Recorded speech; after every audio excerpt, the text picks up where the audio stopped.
ligeramente en negativo. Vamos ya con el análisis con Franco Machiavelli, responsable de análisis en Admirals España. Franco, muy buenas tardes. ¿Qué tal, Marta? ¿Cómo estás? Bueno, ¿cómo estás viendo estos primeros latidos de Wall Street? Porque se lo contábamos al principio a los espectadores, en cuanto ha abierto Wall Street lo han hecho todos los índices en negativo y ahora están todos en positivo. Parece que de nuevo esta semana, imagino que va a ser también de esas semanas frenéticas, ya no solo por datos macroeconómicos, sino porque además tenemos resultados en el sector tecnológico, que ya sabemos que nos acostumbran a bastantes vaivenes. ¿Cómo ves en general la situación, Franco? Bien, efectivamente, o sea, como bien ha señalado Marta, al final es una semana que, si no hubiese resultados empresariales, estaría marcada por ese blackout de la Fed a la espera de la reunión más importante de la semana que viene. No obstante, es curioso lo que tenemos encima de la mesa esta semana porque, como bien ha señalado, tenemos resultados empresariales. El 40% de las compañías del S&P van a presentar resultados esta semana.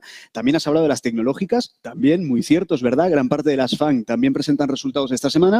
¿Y qué tenemos de momento en el mercado? Bueno, es verdad, como también señalabas ahora, Marta, pues que si para arriba, que si para abajo, que si negativo, que si positivo. Pues la verdad, todo hay que decirlo. Y venimos aproximadamente, estamos viendo ahora mismo en pantalla Nasdaq 100, pues unos 20 días de lateralidad, que es justamente lo que estamos viendo aquí en pantalla, gráfico diario, aburrimiento total, al menos de momento. Y claro, fíjate que lateraliza en un punto clave. ¿Por qué decimos un punto clave? Porque la zona de los 13.600 para el Nasdaq es vital. Es vital porque nosotros siempre hacemos un tipo de análisis muy simple de entender, ¿de acuerdo? Es decir, como estamos viendo en pantalla, no hay indicadores ni hay nada. Lo único que tenemos en cuenta, y que solemos repetir bastante, es pura estructura de mercado. Entonces, si prestamos atención a ese 13.600, fue un nivel clave. ¿Pero por qué fue un nivel clave? Porque fue el último máximo de referencia que dejó el Nasdaq antes de perforar estos mínimos que estamos señalando en pantalla. Entonces, es ahí donde se abre, digamos, esa ventana de lo que le solemos llamar en Admirals el rango operativo, ¿verdad? Entonces, estamos llegando a esa parte alta, a esa parte tan importante, porque es justamente lo que podría llegar a dictaminar que todo ese recorrido alcista que estamos viendo desde octubre del año pasado, que es de hecho el que estamos señalando ahora mismo en pantalla, un recorrido completamente alcista, continúe. ¿De acuerdo? Es decir, estamos justamente debajo de esa resistencia y, por si fuese poco, estamos en absoluta lateralidad. Si bajamos un poquito la temporalidad, se empieza a ver de forma clara. Entonces, ¿por qué es tan importante esta semana? Pues porque evidentemente las compañías que presentan resultados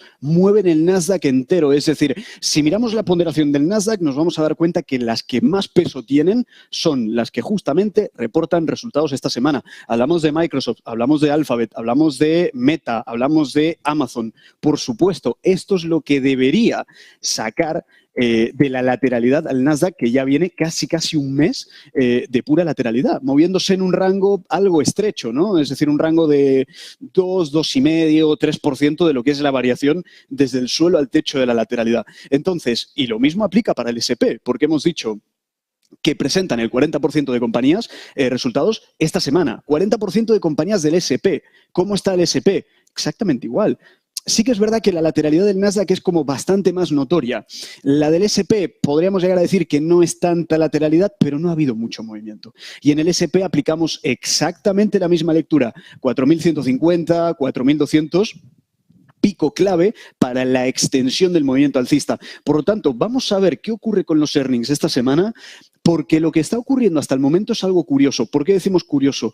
Porque si bien no vienen saliendo muy mal, los earnings en general vienen teniendo un resultado generalmente positivo, pero es ahí donde muchos analistas están poniendo el foco en cómo eran las previsiones para que ahora se interprete positivo, ¿verdad? Es decir, teníamos expectativas revisadas a la baja para el primer trimestre del año 2023.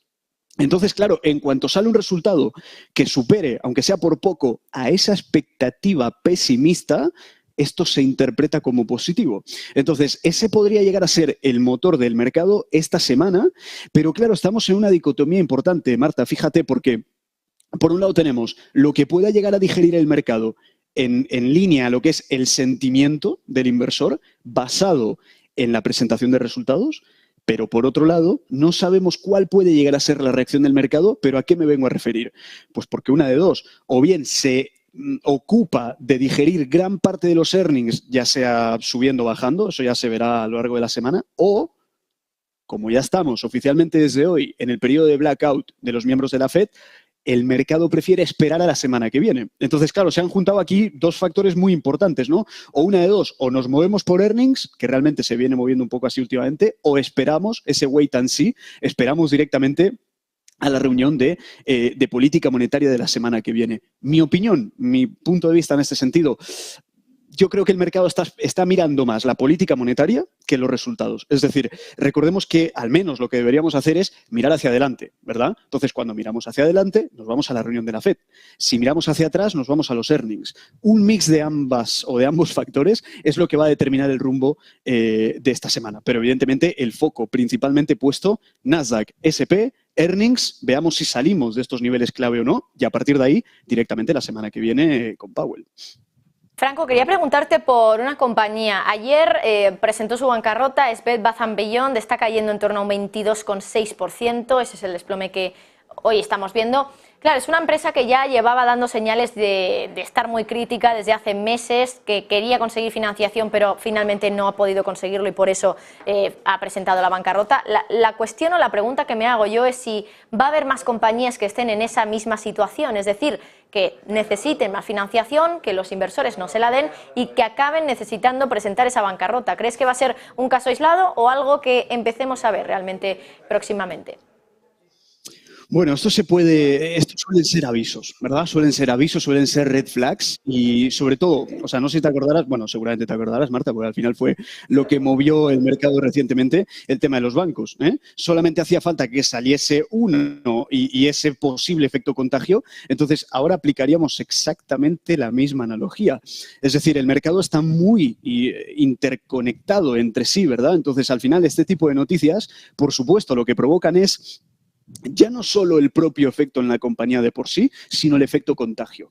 Entonces, evidentemente, temas de financiación en una época como la actual es donde, pues evidentemente, es la reacción lógica que puedan llegar a ver teniendo en cuenta en el entorno macroeconómico en el que nos encontramos. Por lo tanto, al final, como diríamos cuando ocurrió exactamente lo de Silicon Valley Bank, vamos a ver ahora si hay un efecto colateral, un efecto dominó, un efecto contagio en el resto de compañías para empezar a partir de ahí a valorar un escenario u otro, evidentemente. Algo que de momento es un poco más complejo porque nos faltan justamente esa serie de datos en el movimiento colateral que decimos, ¿no? En ese efecto contagio. Pero en épocas actuales, algo que ocurra de esa talla o algo de ese estilo es esperable. Lo que el mercado tendría que llegar a esperar, aún así, es lo que decimos, ese efecto contagio para a partir de ahí en adelante llevar a cabo una valoración un poquito más extensa. Pero podríamos llegar a decir que en un entorno como el actual es absolutamente normal que ocurra eso.